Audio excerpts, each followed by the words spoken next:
improve instruction to help kids be college and career ready or to get to graduation. So at this time, I'm going to turn some time over to our members who went to the PLC conference, and they have some great information to share with us. Ms. Nybar? I just have to be the beginning. I'm the guinea pig.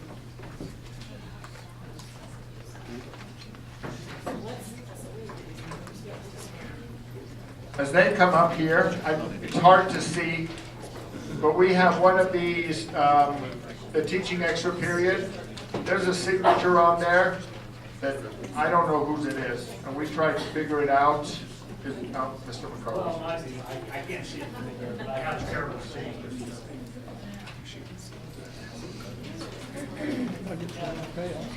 Yeah.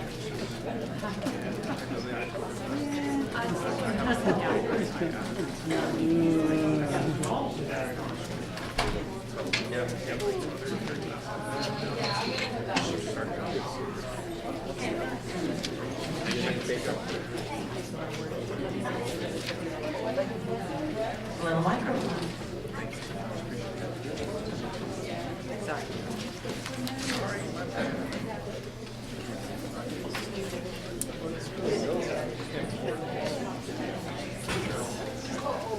So first I just want to acknowledge the team that went. So we got Rebecca Spencer in the back. We got Jordan. We've got Aaron Valley.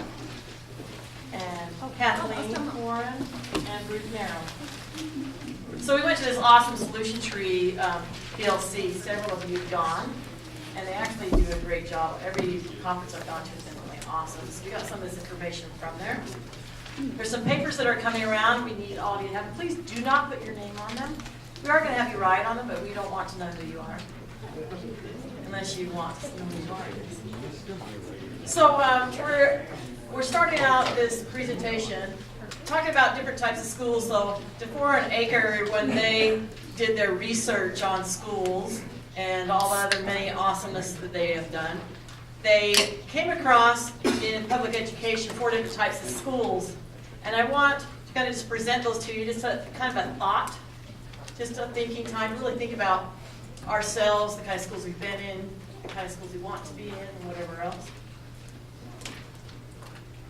So these different types of schools. Type A school, Charles Darwin Academy. Learning is based on the student's ability. Not all turtles are going to make it to the sea. Get over it, people. Some die. Survival of the fittest. That's one kind of school. In that type of school, and maybe I can have Mr. Babcock, can you read the yellow box, please? The extent of student learning is driven by their innate ability or aptitude to relatively fixed, and teachers have little influence over the extent of student learning. Curriculum developed and tracks to meet their students' ability level. So this is tracking students. If a student doesn't do well and they fail, this is what the result they would do, what schools' response to them, place students in a lower track. Duh. Lower expectations. So just lower those expectations, put people in different tracks, and that's how we can do it. So that's Charles Darwin. Type B school, Pontius Pilate Academy. We all love that. Learning takes place only if students take advantage of the opportunities to learn within the school. Our job is to teach, theirs is to learn. And maybe you probably, maybe I should read because it's kind of hard to hear. Within the walls of these schools, teachers instruct and then they wash their hands, like Pontius Pilate, of the students. After all, the teachers taught, they presented, and the students are now responsible for the rest. So let's wash our hands up and walk out the door and go do what we do. If a student doesn't learn in that school, the school responds with, let's just fail the student. Failing should motivate the students to do better, work harder. Let's just fail and they'll do it. Type C school, Warm and Fuzzy Academy. All students can learn something, and we will create a warm and pleasant environment for them to learn. At 8:10, and we're going to do a hug bell. 8:10, let's hug. Hug each other. It's like, oh, when you're up bored, I don't expect you to do anything. You go up bored, just show up to school. Just show up to school, you make it. We'll get you to learn, we'll pass you.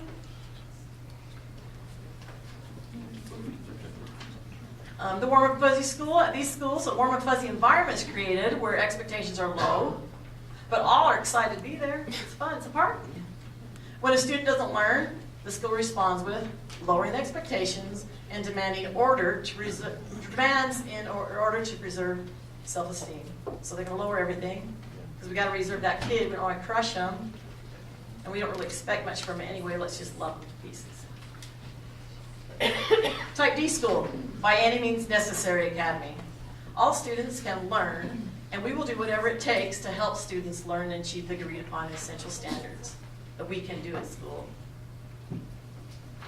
So type D school, by any means necessary, all students must learn at relatively high levels of achievement. We establish as teacher standards all students are expected to achieve, and we continue to work with them until they have done so. Failure is not an option.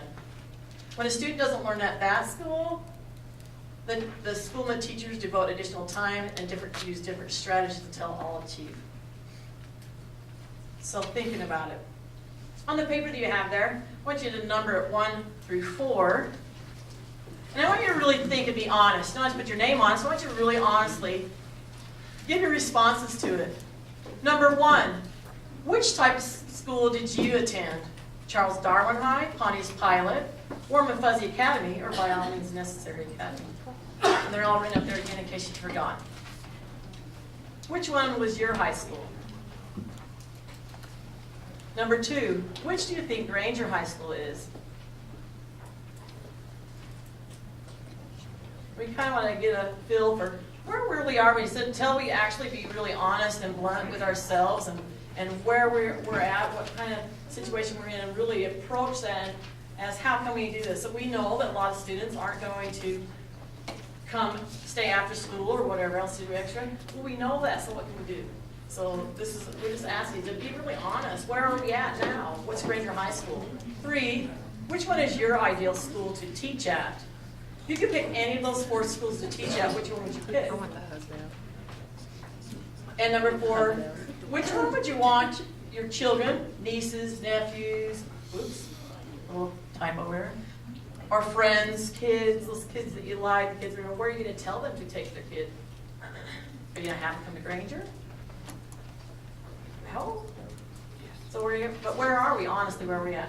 So all I want to do is to really just present these different styles, and really, I think if we could take an honest look at each other, and I think honestly in all schools, we have times when we are warm and fuzzy. It doesn't mean you're not ever kind to kids, that's not what it's talking about. But can you be kind and also have higher expectations? Can you expect something of them? What are some of the things that we can actually do? And sometimes we have teachers that are all the different types. In our own school, we have kids that some days they are the one, whatever type. They might be the fuzzy type, or they might be the strict type, or whatever. But just being honest on that paper, okay? And it's just a thought. Hopefully, we can promote some conversations in our PLCs to try to figure out where do we want to be and how can we get there. And I'm gonna give the time to Kathleen.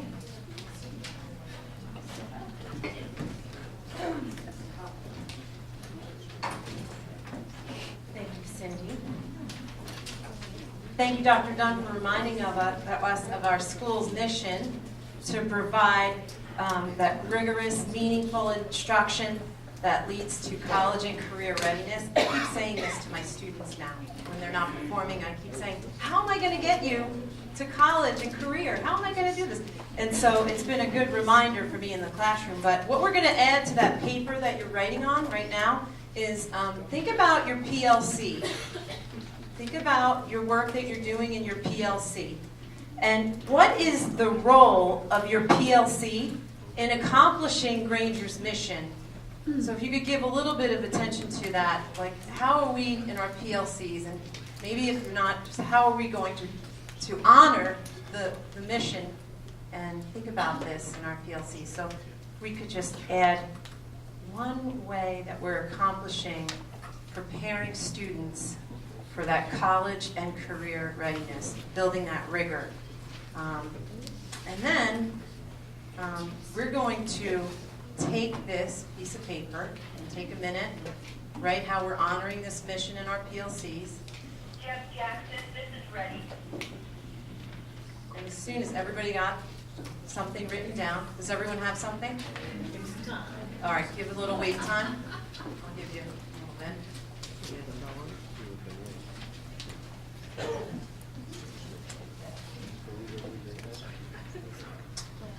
Now, we're going to crumble it up. We're going to crumble up this piece of paper. Make it good. We want it to. And so, how many rows do we have in here? We have 9. We got 9. Is it 9 or 10? Okay. So, no, we're not hitting Dr. Dunn. That's not happening. So will the first 5 rows turn to the last 5 rows? If it's 10, that works out great. But if it's just 9, then the first 4, we'll just... First 5 rows. This row. All right, thank you. Rebecca is a good problem solver. Thank you, Rebecca. So the row where the video camera is. Don't knock it over.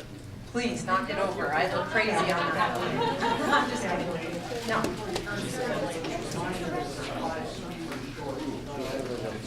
All right, no, I want you, in a minute, we're going to throw these balls, but I want you to try and aim for someone because the idea is for us to get these to fly so that we can add one other thing. So really aim for someone, all right? And if you don't end up with a ball, pick one up off the floor, okay? This is what we did in our PLC, and it really spoke to all of us as a useful activity. So, ready? Everybody stand up. Will the first 5 rows throw to the back of the room, and the last 5 rows throw to the front of the room? Hey, right in my lap.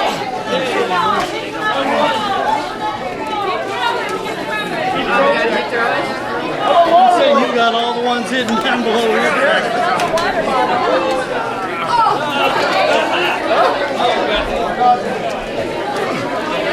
Oh yeah, Dave.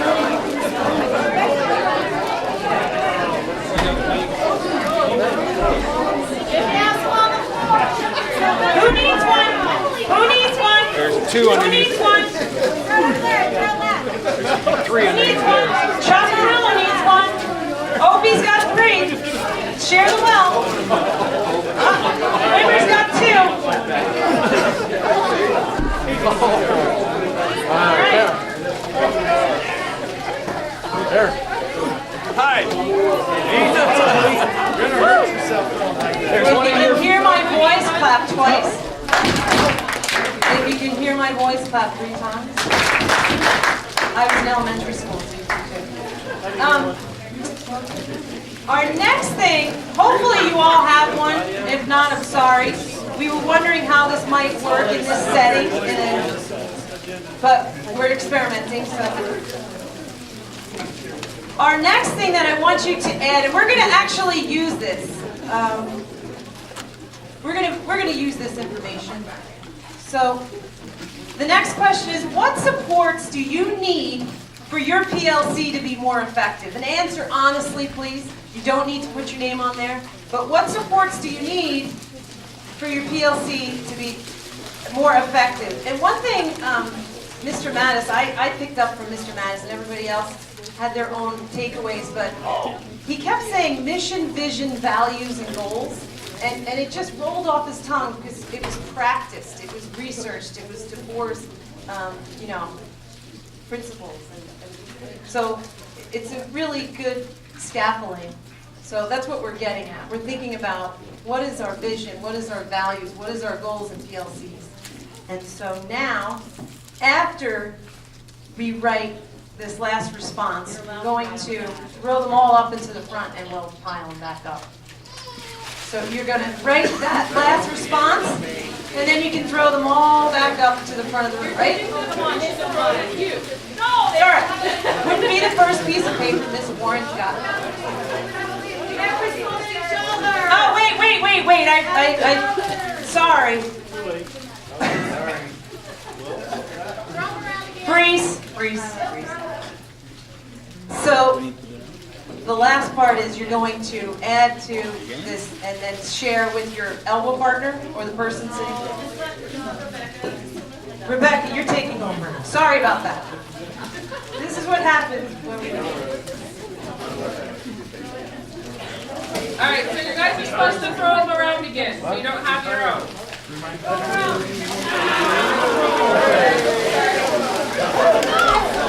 Thank you, Bridget.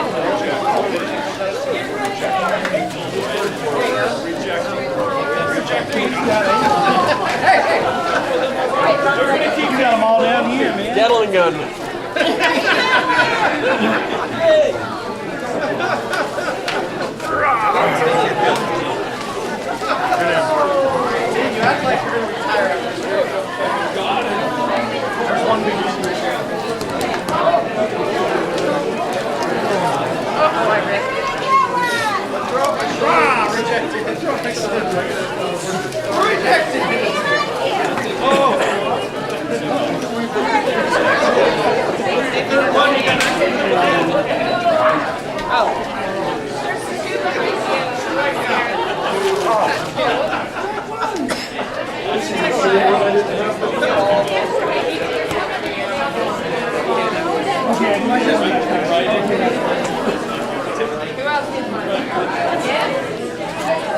All right, 3, 2, and 1. Let's make sure everyone has a snowball. Go ahead and open it up, and you're going to share with an elbow partner the comments that were made on the paper. So you can talk with someone about what's on there and some of your own thoughts about it.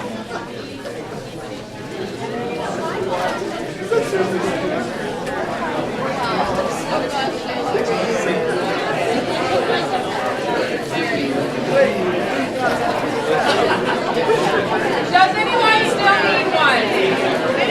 Anybody need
Anybody who wants to read what they read on there or something they talked about? Yes.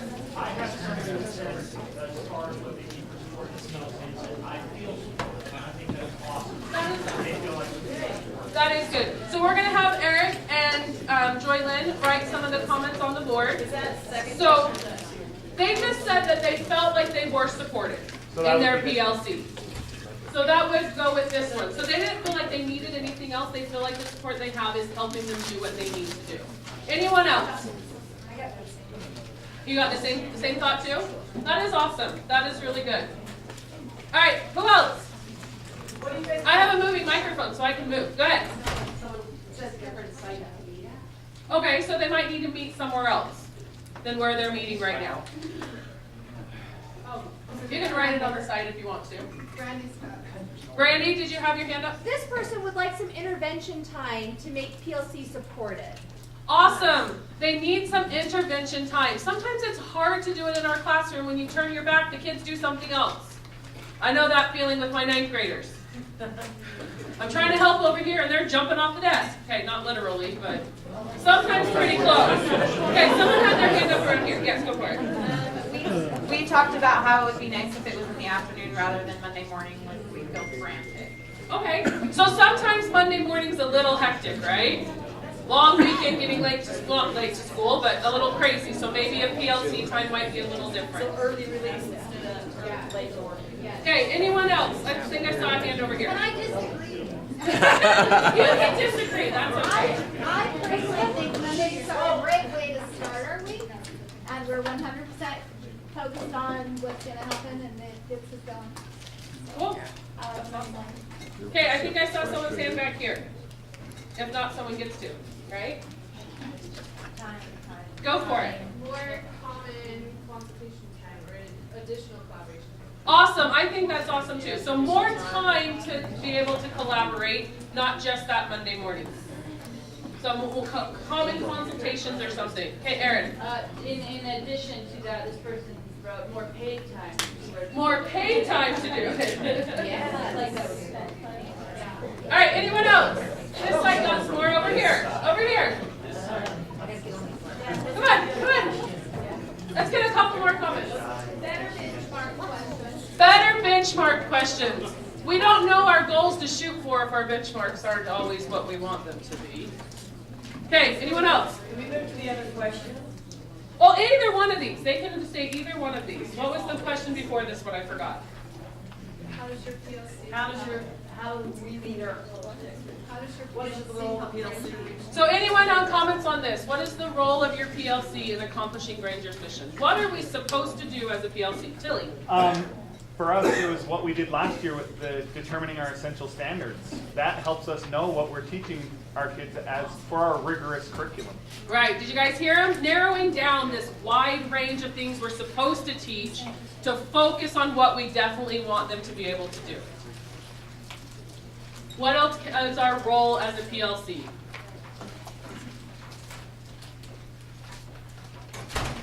Deciding which students need our helps and what we want them to know. Yeah, deciding how to help students. So.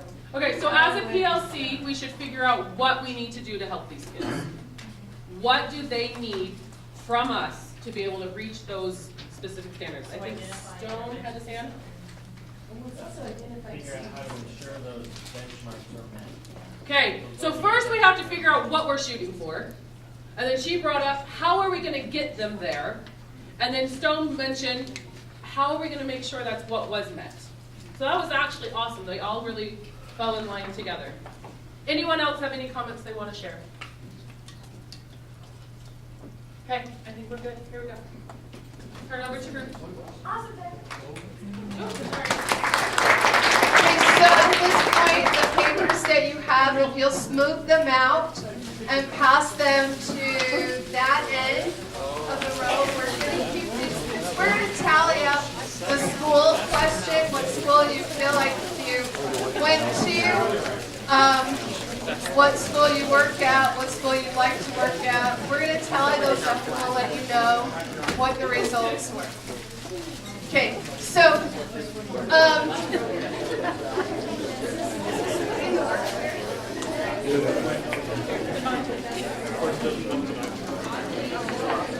one of the big things, oh wait for a second, pass the papers down.